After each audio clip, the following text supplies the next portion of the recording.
Well, we're back at our hotel, just like we were 3 years ago at this time. The hotel's a fancy enough place, but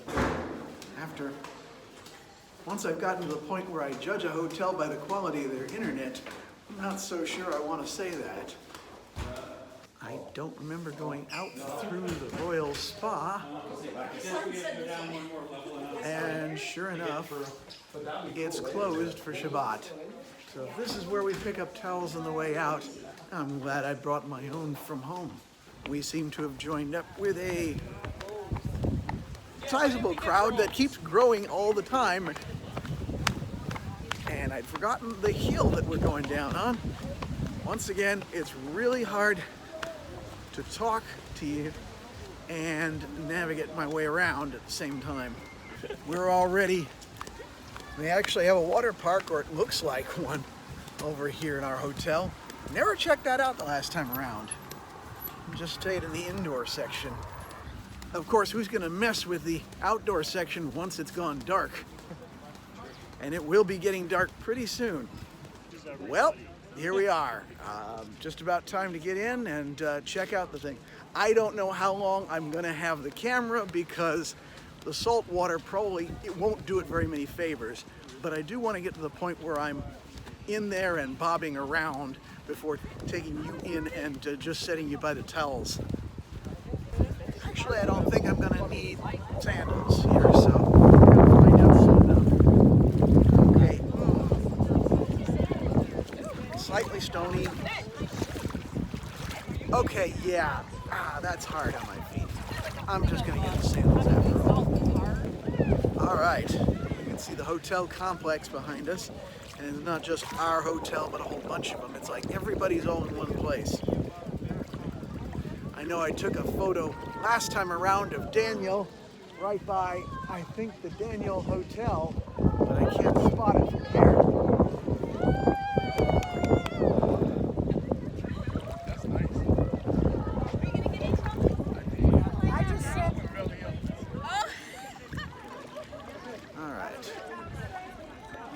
I will say that the water kind of pulls at my sandals, so either way it's not particularly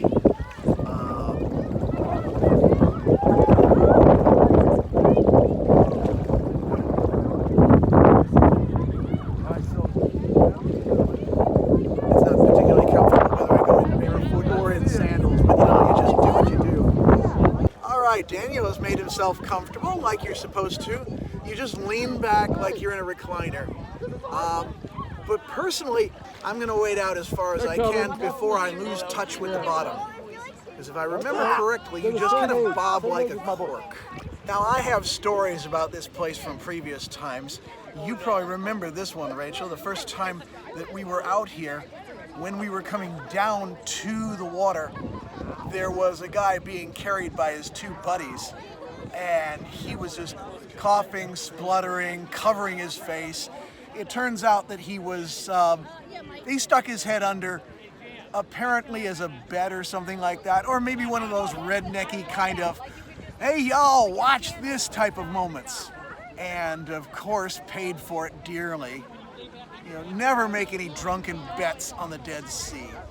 It's just, there we go. Now I am now unable to touch the ground, and the only way I can propel myself is by kicking. There we go. So basically, this way you're just your own paddle boat, and your legs are just paddling you along wherever you're wanting to go. We've got one guy way out here.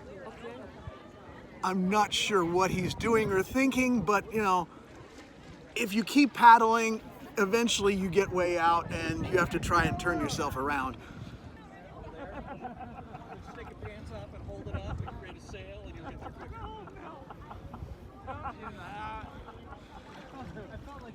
That's an interesting idea. Just kind of paddle your way across the entire sea, but I think it would take you a very long time, and I can't imagine them being terribly appreciative on the other side if you don't have yourself your papers. And of course, if you're waiting around in here, you won't have your papers.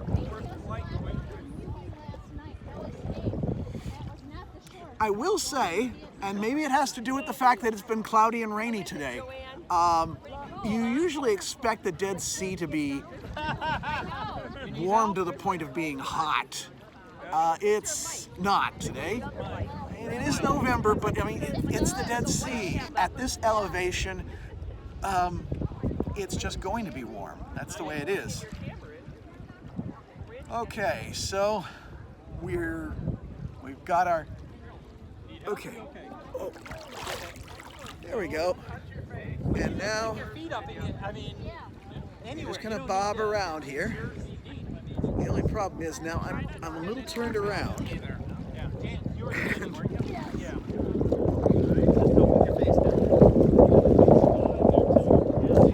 Well, the nice thing is the wind seems to be blowing us inward a little bit, but it's hard to tell.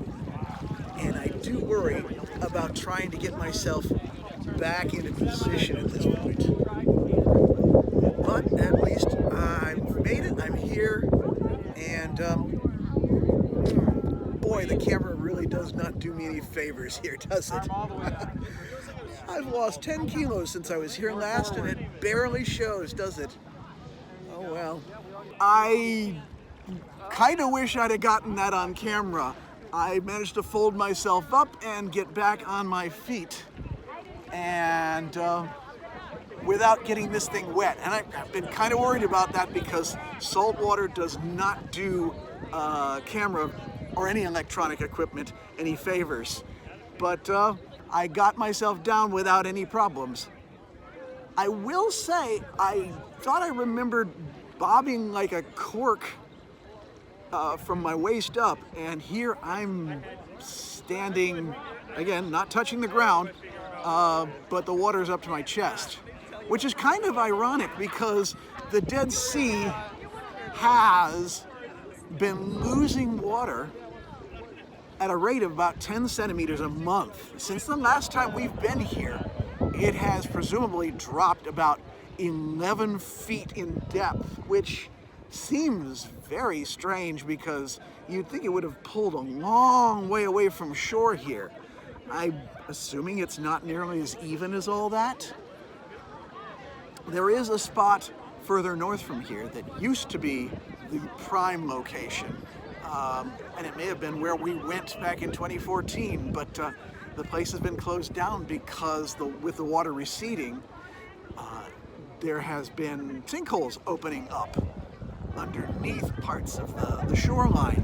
So it's not even safe to go there, let alone get in the water. So yeah, that's been closed, and this has been the go-to spot if you're going to be in the Dead Sea. You know, all the hotels are here.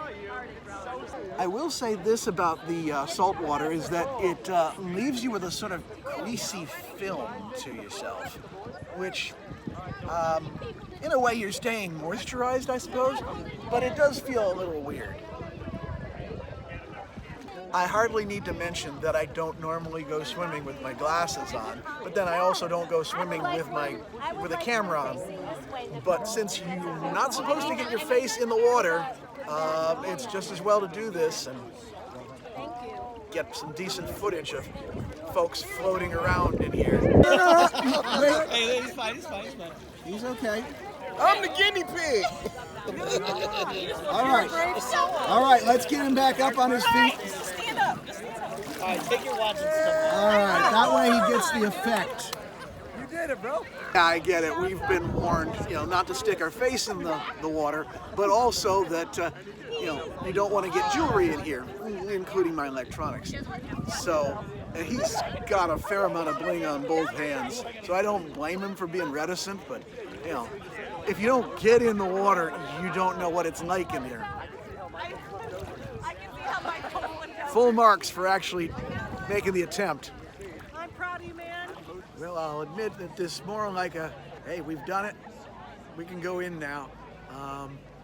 The novelty of swimming in the Dead Sea is unique, of course, but it's also sort of an acquired taste.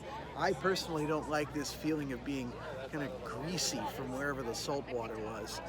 And you don't want to get your hands in the water in case you need to scratch someplace where that would be a problem. So you have to be very careful around here. But it's always nice to be able to say you've done it. It's kind of cool to just be able to walk into the sea and just keep walking. It's an experience. So now let's just get back to the hotel and rinse all this stuff off. The interesting thing is, I guess I'm not the only one who's indifferent or less than enthused about the experience. I know there's at least one other person here who's not looking to get in the water because and I think the quote is, the water is controlling me rather than me controlling the water, which is an interesting way to view things. But I guess it depends on whether you trust the water or not.